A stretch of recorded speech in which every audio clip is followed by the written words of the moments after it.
You don't understand. It wasn't supposed to go this far. My sister demanded she gets to walk down the aisle at my wedding first, so I said yes, but never clarified what I was actually saying yes to.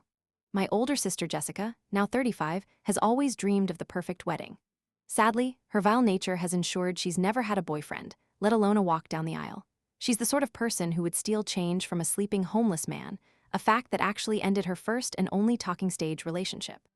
For 15 years, she has blamed everyone but herself for her romantic failures. The most recent proof of this emerged when I began dating my boyfriend, Alec. I kept our relationship secret for 6 months, knowing exactly what would happen.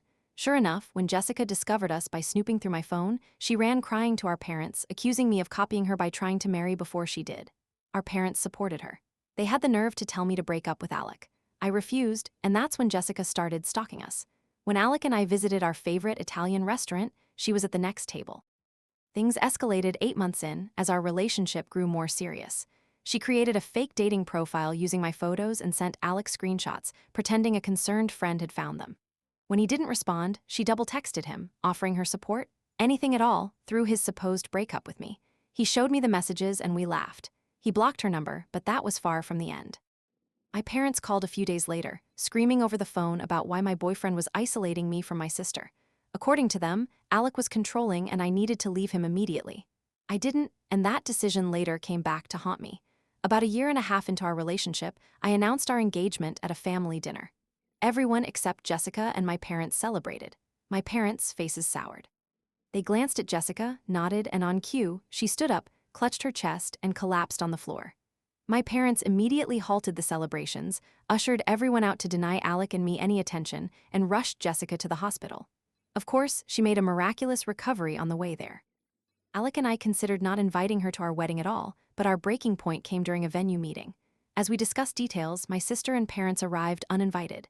Jessica was in tears, all of them wearing pleading expressions. "Jessica has cancer," my mother said. My world stopped. "The doctors give me 8 months to a year at most," Jessica sobbed. "My only dying wish is to walk down the aisle in a wedding dress. Can I walk first at your wedding?" My parents instantly backed her up. "It's such a small thing to ask. She's your older sister. She deserves this before she dies." I wanted to say yes, she was supposedly dying, but something felt off. They only talked about her walking the aisle. When I asked what kind of cancer it was, Jessica and my mother gave different answers. So I told them yes, but asked for a few days to confirm with Alec's family. I used that time to investigate. Jessica didn't know that Alec's father was a doctor. Once we shared our suspicions, he offered to check with his medical contacts. Within days, he had proof. Jessica had never seen an oncologist, had no chemo prescriptions, no medical records. She did not have cancer. Initially, we wanted to confront her, but we devised a better plan, give her exactly what she wanted. We returned to my parents and agreed. Jessica's eyes lit up. She hugged me fiercely, and my parents said they were proud to have raised such a selfless daughter. I smiled, knowing what was coming. Jessica adored luxury, and my parents had money to burn. So, at every decision point, Alec and I pretended to have budget constraints, knowing Jessica would insist our parents upgrade everything. This worked for the photographer, the flowers, the venue, and more. We got the best of everything for free.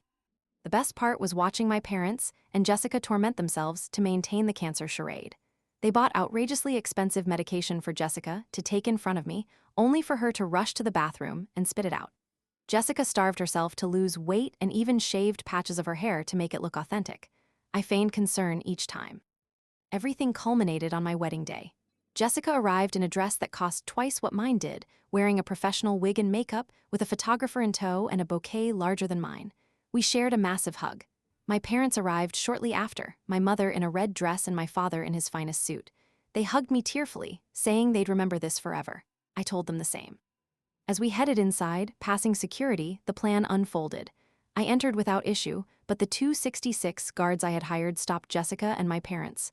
"You're not allowed past this point," one said. Jessica's triumphant expression turned to confusion. "What do you mean, I'm the bride's sister?" The guard checked his tablet. "Your names aren't on the guest list, we have strict instructions." My mother's voice rose 3 octaves. "This is ridiculous, we're her parents." She grabbed the guard's arm, but he firmly removed it.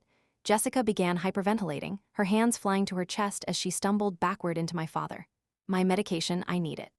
She collapsed on the pavement, her wig shifting to reveal stubble underneath. Guests stopped to stare. An elderly couple from Alec's side gasped as Jessica writhed on the ground. My father knelt beside her, Someone called 911. She's having a reaction to the stress. Jessica gasped between theatrical breaths. My oncologist said no stress? She clutched at my dress from the ground.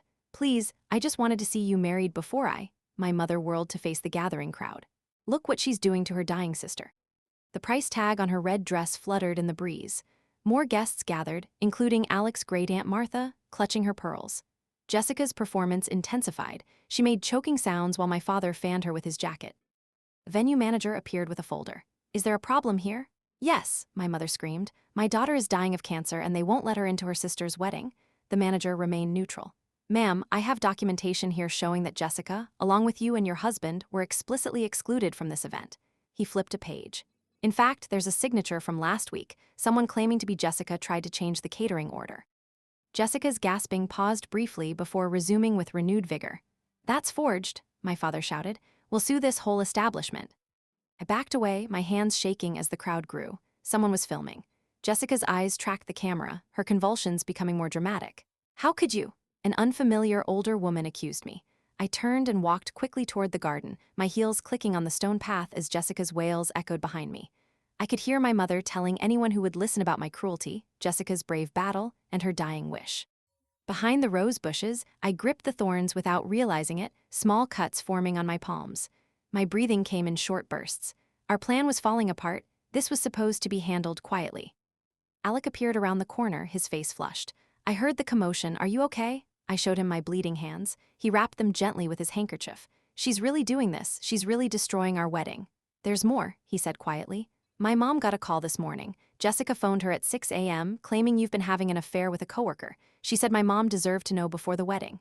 My stomach dropped. What?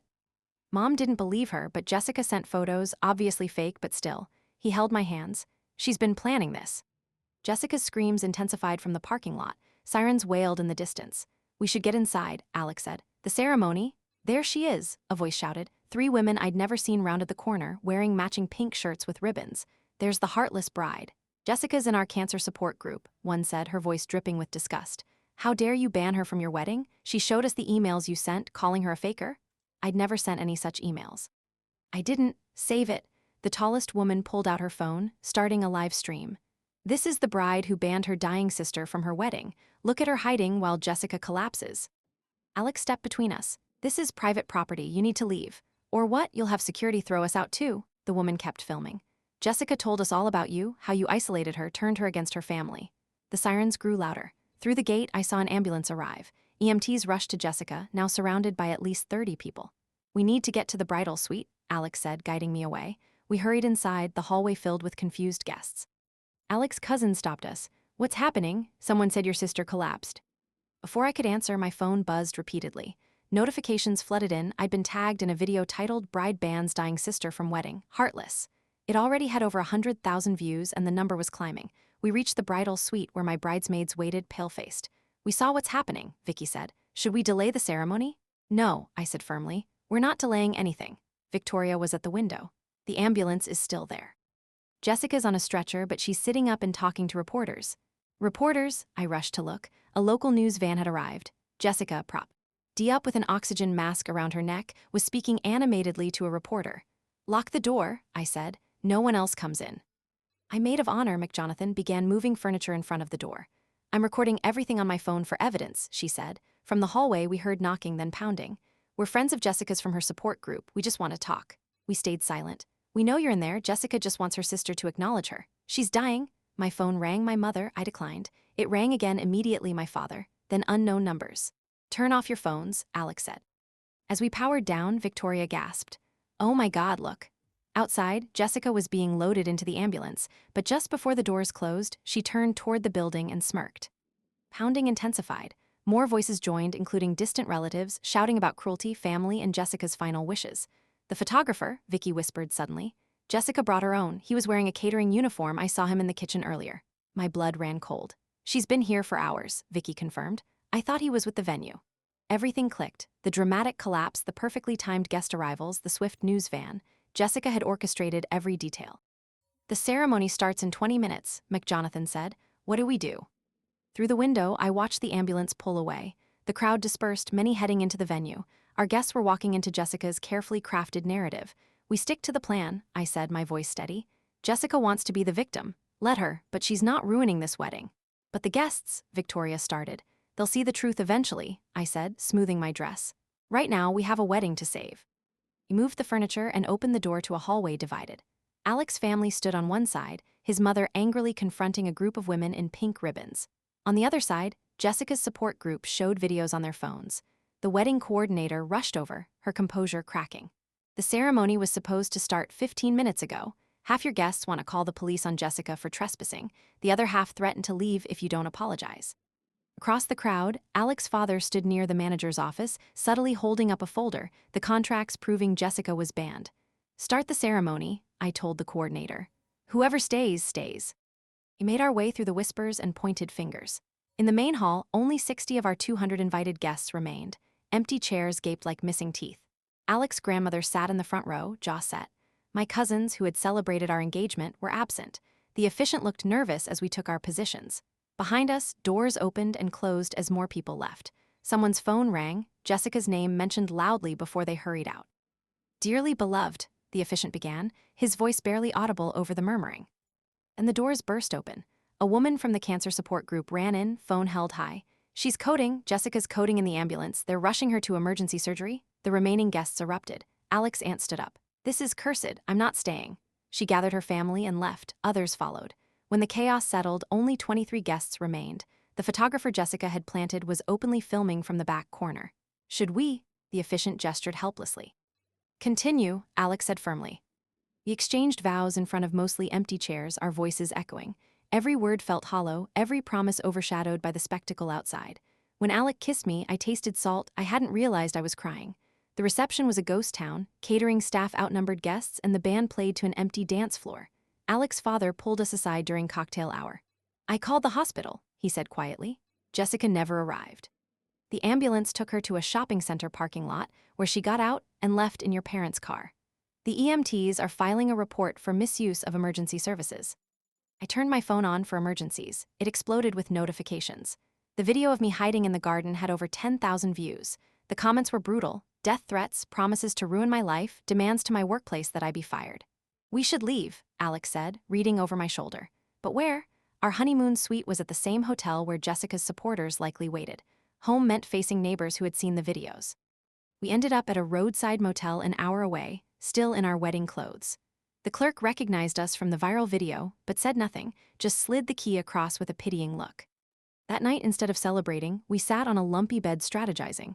Alec's father texted updates, Jessica had posted a hospital selfie claiming she'd been stabilized after emergency treatment. The medical equipment in the background was from a different hospital's website, but her followers didn't care. I have to go to work Monday, I said. What if they've seen the videos? We'll deal with it, Alec promised, but his voice lacked conviction. Monday came too quickly. HR was waiting in the lobby. The videos had reached corporate. While they couldn't fire me for a personal matter, they suggested unpaid leave until things calmed down. My boss avoided eye contact as security escorted me to clean out my desk.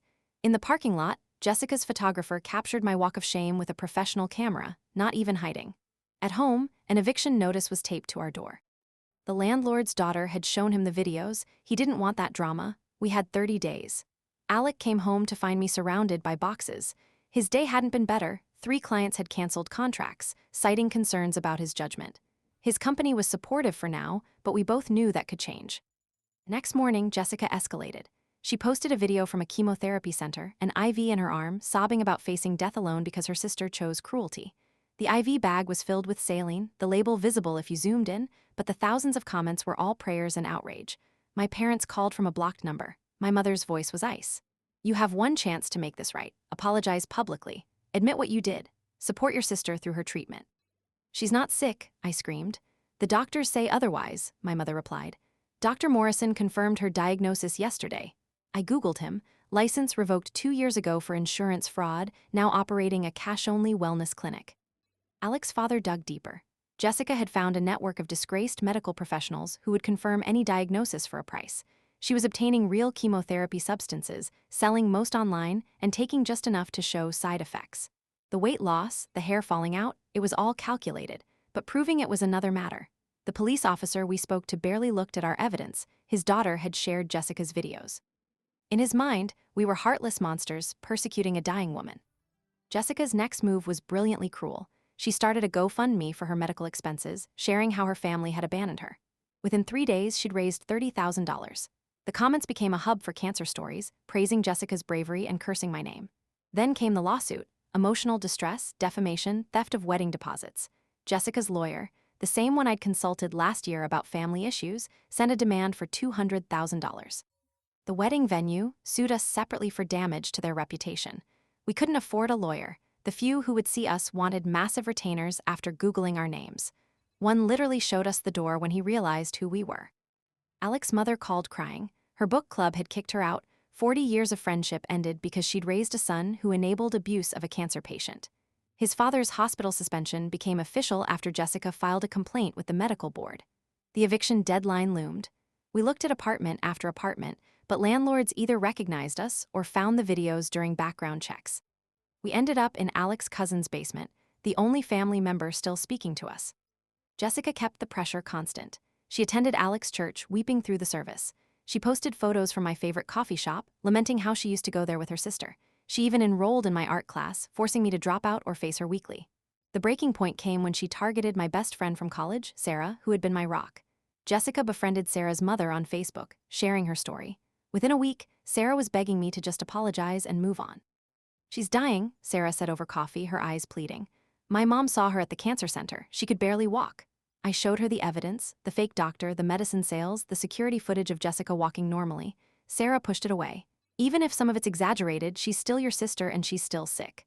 When I wouldn't budge, Sarah left, blocking my number. Our 15-year friendship was over. That night, I found myself parked outside my parents' house. Yellow ribbons were everywhere, on trees, mailboxes, even the stop sign. Team Jessica signs dotted every lawn. My childhood home had become a shrine to a lie.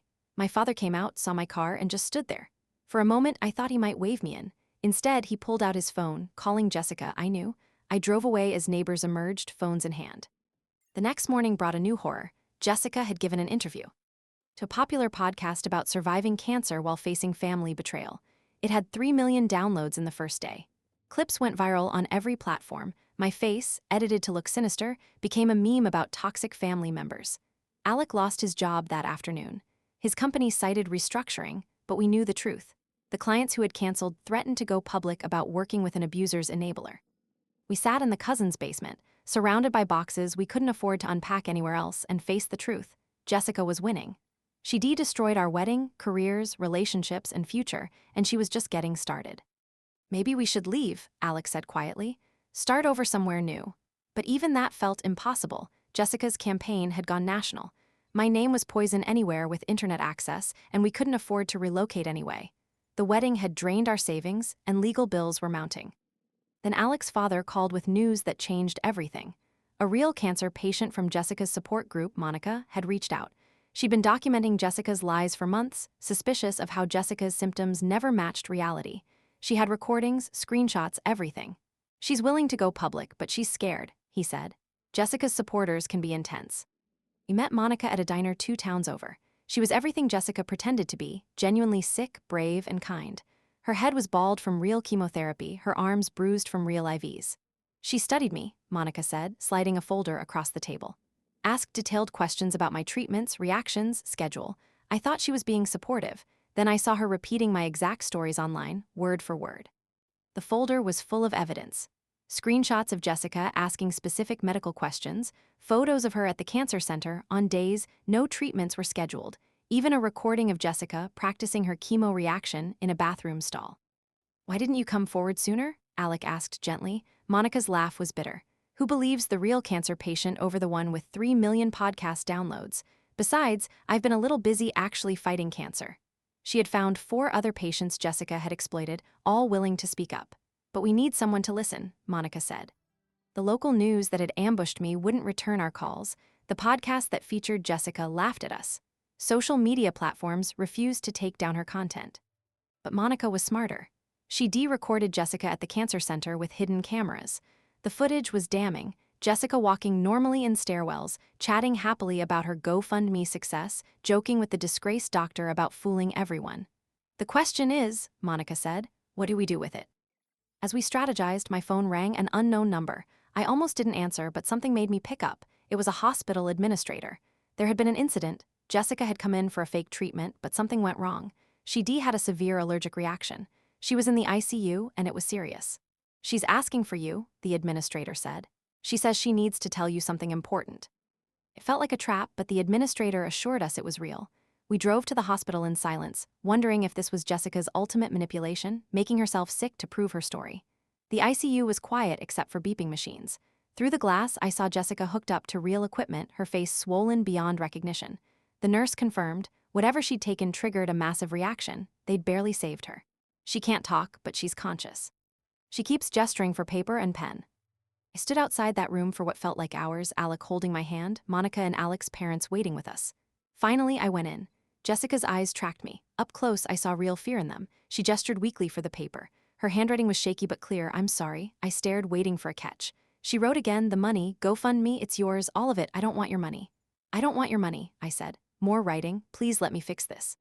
The nurse came in. She needs rest. As I turned to leave, Jessica grabbed my wrist with surprising strength and scribbled one more note.